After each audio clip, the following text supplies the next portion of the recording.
नमस्कार, मैं Sanjay Shubhankar story planet में आपका स्वागत करता हूं। कहानियों की श्रृंखला में आज हाजिर हुआ हूं सादत हसन मंटू की कहानी आंखें लेकर।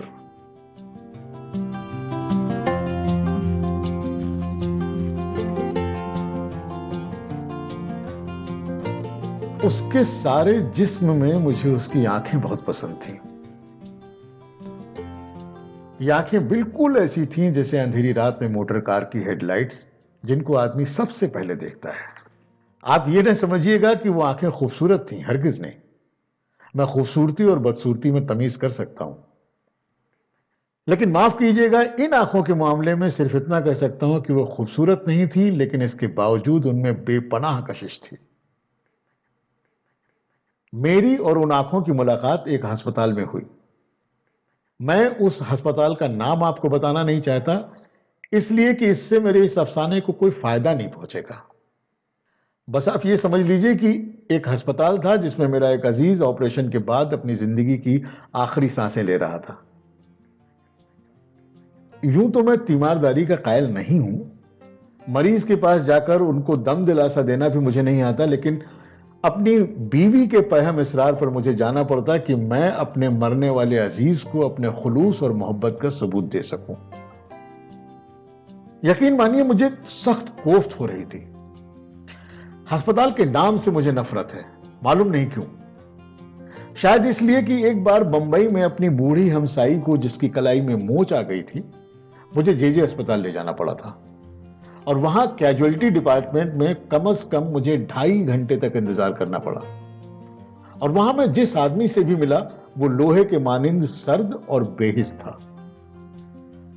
मैं उन आंखों का जिक्र कर रहा था जो मुझे बेहद पसंद थी। पसंद का मामला इनफरादी हैसियत रखता है। बहुत मुमकिन है कि अगर आप ये आंखें देखते तो आपके दिल और दिमाग में कोई रद्द-अमल पैदा ना होता, और यह भी मुमकिन है कि अगर आपसे उनके बारे में कोई राय तलब की जाती तो आप कह देते, निहायत वाहियात आंखें हैं। लेकिन जब मैंने उस लड़की को पहली बार देखा तो सबसे पहले उसकी आंखों ने मुझे अपनी तरफ मुतवज्जा किया।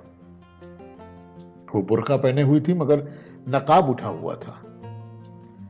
उसके हाथ में दवा की एक बोतल थी और वो जनरल वार्ड के बरामदे में एक छोटे से लड़के के साथ चली आ रही थी। मैंने उसकी तरफ देखा तो उसकी आंखों में, जो बड़ी थी न छोटी, स्याह थी न भूरी, नीली थी न सब्ज, एक अजीब किस्म की चमक पैदा हुई। मेरे कदम रुक गए और वो भी ठहर गई। उसने अपने साथी लड़के का हाथ पकड़ा और बौखलाई हुई आवाज में कहा कि तुमसे चला नहीं जाता? लड़के ने अपनी कलाई छुड़ाई और तेजी से कहा, अरे चल तो रहा हूं, तू तो अंधी है। मैंने ये सुना तो उस लड़की की आंखों की तरफ दोबारा देखा। उसके सारे वजूद में सिर्फ उसकी आंखें ही थीं जो पसंद आई थी।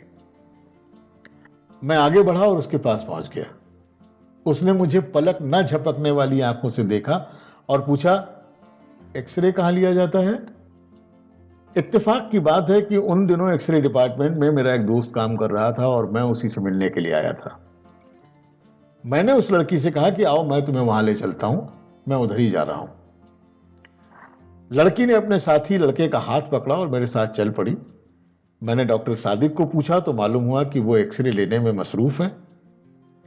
दरवाजा बंद था और बाहर मरीजों की भीड़ लगी थी। मैंने दरवाजा खटखटाया। अंदर से तेज और तुंद आवाज आई, कौन है? दरवाजा मत ठोको। लेकिन मैंने फिर दस्तक दी। दरवाजा खुला और डॉक्टर सादिक मुझे गालियां देते देते रह गया। ओ, तो तुम हो? हां भाई, मैं तुमसे मिलने आया हूं। दफ्तर में गया तो मालूम हुआ कि तुम यहां हो। आ जाओ अंदर। मैंने लड़की की तरफ देखा और उससे कहा कि आओ, लेकिन लड़के को बाहर ही रहने दो।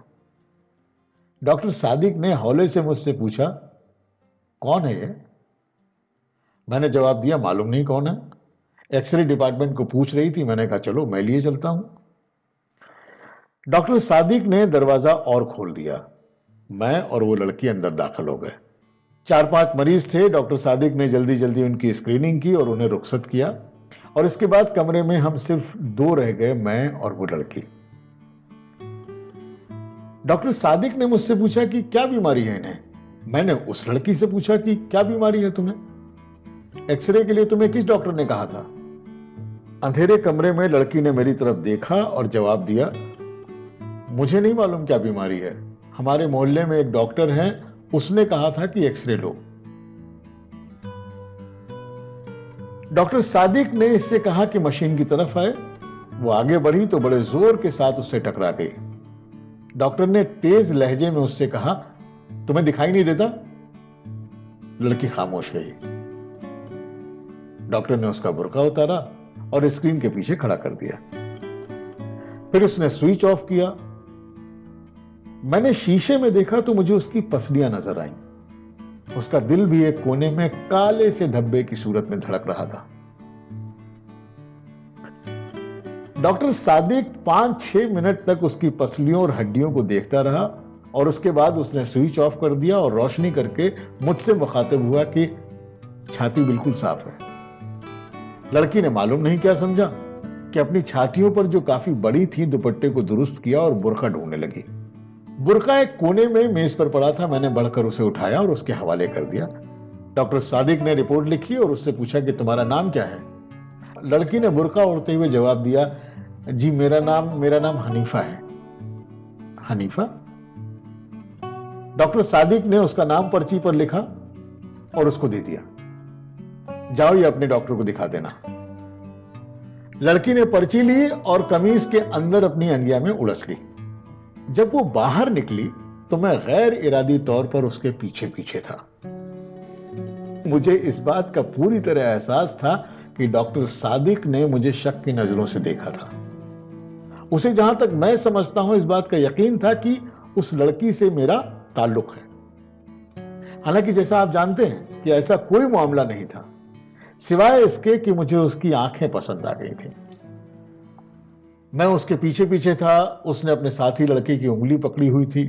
जब वो तांगों के अड्डे पर पहुंची तो मैंने हनीफा से पूछा, तुम्हें कहां जाना है, तुम्हें कहां जाना है।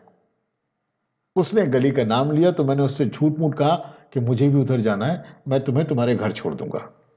फिर जब मैंने उसका हाथ पकड़कर तांगे में बिठाया तो मुझे महसूस हुआ कि मेरी आंखें एक्सरेज का शीशा बन गई हैं। मुझे उसका गोश्त पोस्ट दिखाई नहीं देता था, सिर्फ ढांचा नजर आता था। लेकिन उसकी आंखें वो बिल्कुल साबित व सालिम थीं, जिनमें बेपनाह कशिश थी। मेरा जी चाहता था कि इसके साथ बैठूं, लेकिन ये सोचकर कि कोई देख लेगा, मैंने उसके साथी लड़के को उसके साथ बिठा दिया और आप अगली नशिस्त पर बैठ गया।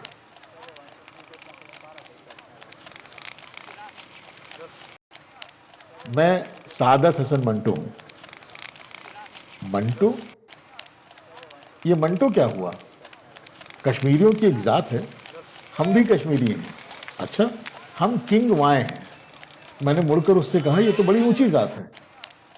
वो मुस्कुराई और उसकी आंखें और ज्यादा पुरकशिश हो गई। मैंने अपनी जिंदगी में बेशुमार खूबसूरत आंखें देखी थी, लेकिन वो आंखें जो हनीफा के चेहरे पर थीं बेहद पुरकशिश थीं। मालूम नहीं उनमें क्या चीज थी जो कशिश का बायस थी। मैं इससे पेशतर अर्ज कर चुका हूं कि वो कतन खूबसूरत नहीं थी, लेकिन इसके बावजूद मेरे दिल को खब रही थी। मैंने जसारत से काम लिया और उसके बालों की एक लट को जो उसके माथे पर लटक कर उसकी एक आंख को ढांप रही थी, उंगली से उठाया और उसके सर पर चस्पा कर दिया। उसने बुरा न माना। मैंने और जसारत की और उसका हाथ अपने हाथों में ले लिया। इस पर भी उसने कोई मुजामत न की और अपने साथी लड़के से मुखातब हुई, तुम मेरा हाथ क्यों दबा रहे हो। मैंने फौरन उसका हाथ छोड़ दिया और लड़के से पूछा कि तुम्हारा मकान कहां है। लड़के ने हाथ का इशारा किया, इस बाजार में। तांगे ने उधर का रुख किया। बाजार में बहुत भीड़ थी, ट्रैफिक भी मामूल से ज्यादा। तांगा रुक रुक कर चल रहा था। सड़क में चूंकि गड्ढे थे इसलिए जोर जोर के धचके लग रहे थे और बार बार उसका सर मेरे कंधों से टकराता था और मेरा जी चाहता था कि उसे अपनी जानू पर रख लूं और उसकी आंखों को देखता रहूं। थोड़ी देर बाद इनका घर आ गया। लड़के ने तांगे वाले से रुकने के लिए कहा। तांगा रुका और वो नीचे उतरा। हनीफा बैठी रही। मैंने उससे कहा कि तुम्हारा घर आ गया है। हनीफा ने मुड़कर मेरी तरफ अजीब और गरीब आंखों से देखा। बदरू कहाँ है? मैंने उससे पूछा, कौन बदरू?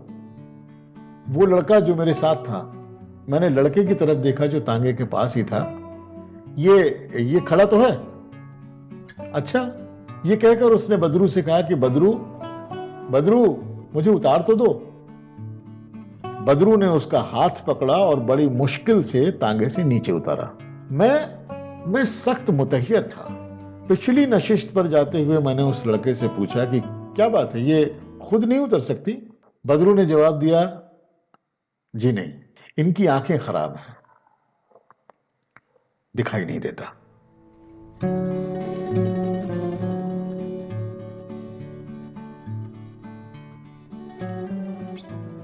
ये थी सादत हसन मंटू की कहानी आंखें।